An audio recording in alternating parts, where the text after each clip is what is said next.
This show has been brought to you by Smith's Detection and the National Air Traffic Controllers Association.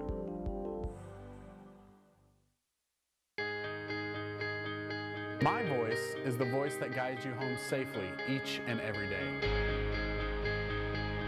24 hours a day, 365 days a year. I am the voice of the safest and most efficient airspace in the world. I have to be 100% of the time. I am. I am. I am. I am a professional air traffic controller. Hi, I'm Brad Van Dam from the American Association of Airport Executives. Thank you for watching another episode of One-on-One. Yesterday, AAAE President and CEO Todd Hauptli had a chance to sit down with Representative Peter DeFazio. DeFazio is the incoming ranking member of the House Transportation and Infrastructure Committee. During the session, Hauptli and DeFazio had a chance to talk about the upcoming FAA reauthorization bill, PFCs, and the agenda for the committee in 2015. Thanks for watching. Peter, congratulations on assuming the ranking member slot in the next Congress. We'll look forward to working with you and appreciate all of the times we've worked together in the past. No, thanks. Always enjoy working on aviation issues, and I feel like I've kind of come in out of the desert. The Resources Committee is one of the most partisan committees in Congress. We produced more bills that didn't go anywhere. And I'm really looking forward to working with Bill Schuster. FAA reauthorization's probably the second major bill we'll take up after Amtrak, which won't take much time because it's pretty well written. Well, you're moving to a committee that passes a lot of legislation and typically can get that enacted into law. That's a difference. You mentioned Amtrak and you mentioned FAA. Talk a little bit more about the overall agenda for the committee in the 114th Congress here.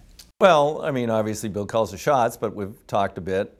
We've got the Amtrak reauthorization, which is very substantially agreed upon, probably pretty much start with the same bill that was passed in this Congress. FAA is very much a working project.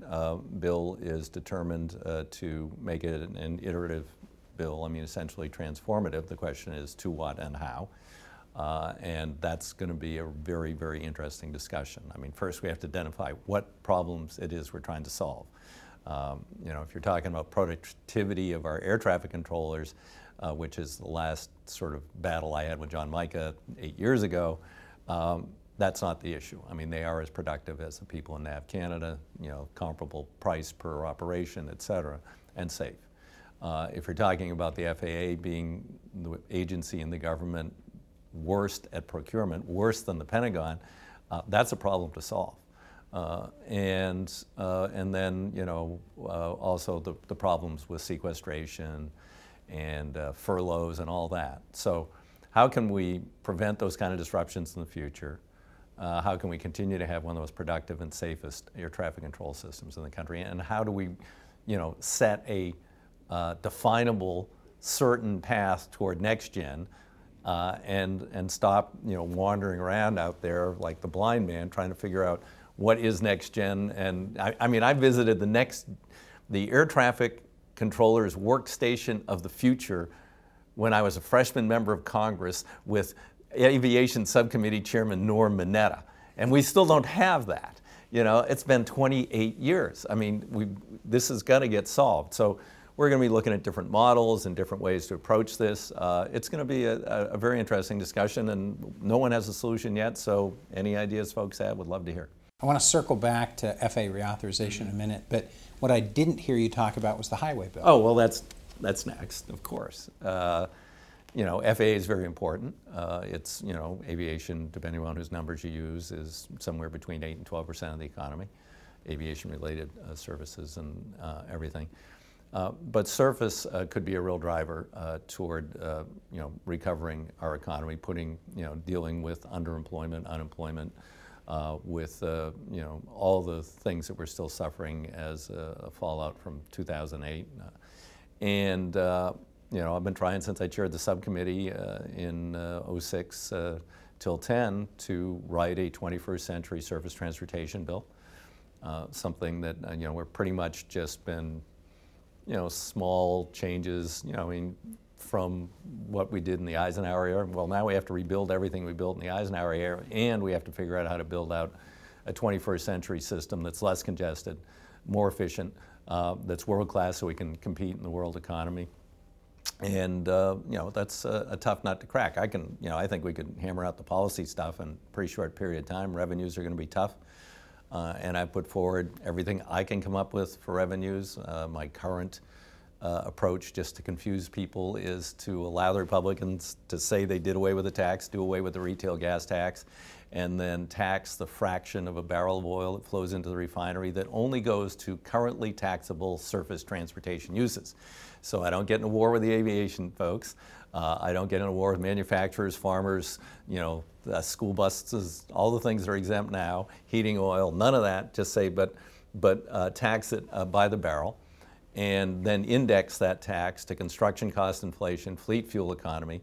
So actually the first year, even if the industry could pass through every penny of the tax, it would be cheaper than today, be about a penny cheaper. But over time, with the indexation, it would grow. And then look at using that projected increment to do some major bonding, put that into the trust fund right up front, solve the short-term and medium-term problems of the trust fund. That's my idea. Anyone's got a better idea, I'd love to hear it.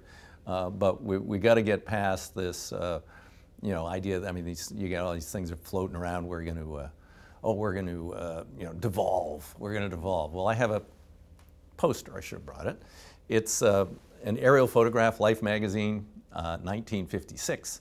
And you look at it and you go, wow, what's that? Like, you see this big ribbon of concrete. That's concrete, but what's this? What's this down here? Oh, well, that's the Oklahoma state line. That's Kansas. That's Oklahoma. That's the brand new turnpike. And there's where they didn't build it, in Oklahoma, because they got into financial difficulties, until we had the Eisenhower bill and we had a national program. So when these people think they've cooked up a new idea of devolving the duty to build and coordinate a national transportation system to the 50 states and territories, I say, no, we already tried it, and it didn't work in the 1950s. It's sure as hell not going to work in the 21st century. So, but we've got to deal with people like that. So there's something you said when talking about the highway bill that triggered with me, and you're talking about indexation and modifying something that hadn't been changed in a long time. In the airport community, a big ticket item in reauthorization is a passenger facility charge, and modernizing the passenger facility charge program, increasing the cap and indexing it to inflation.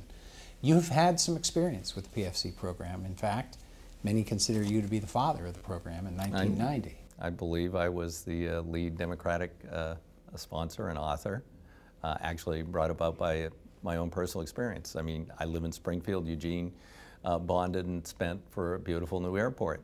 I was using it. I live in Springfield. I wasn't paying a penny. I didn't think that was right. And then up in Portland, at that point, it was a big growth point for Portland too, and they're looking at doing a bunch of construction. But a whole lot of people come from another state to use Portland. They just come across the river from Vancouver. And I said, this isn't right. That the city of Eugene or Portland can't exact a user fee out of the people who are benefiting from these phenomenal improvements. And that's when I got onto the idea of the PFC. We constructed it in a way that it has not been abused. We had a PFC in the past. They had a different name, but it had been diverted into many cities and other port districts' coffers for other than aviation uses, and it went away because of the abuses. Well, we put it in place and made it pretty bulletproof. I have yet to have anyone bring a legitimate, and I ask, whenever people complain about the PFC or we start talking about the need to increase it, and they say, oh, well, all the diversion, I say, okay, give me diversion. Right. Tell me a case of diversion that's an abuse. And they can't. Right. It's not happening. Right. So no, we need to have a serious discussion about PFCs, the level at which they are at now. I got in a little bit of controversy because I sponsored with Bill the airline disclosure bill on tickets, which allowed the airlines to disclose the taxes in a font as large as their own fees, which, I mean, to me, this was like nanny state stuff. But anyway, so I was inclined to be with them to begin with. But I said, but what really drove me to supporting this was the fact that a bunch of my colleagues in one of those bad budget deals snuck in an increase in the security fee, supposedly, for passengers to balance one of their deals, and then diverted all the money out of aviation and security. And I said, this has got to stop. I mean, we need to be able to shine a light on this stuff. So, as I recall, that was like $1.50.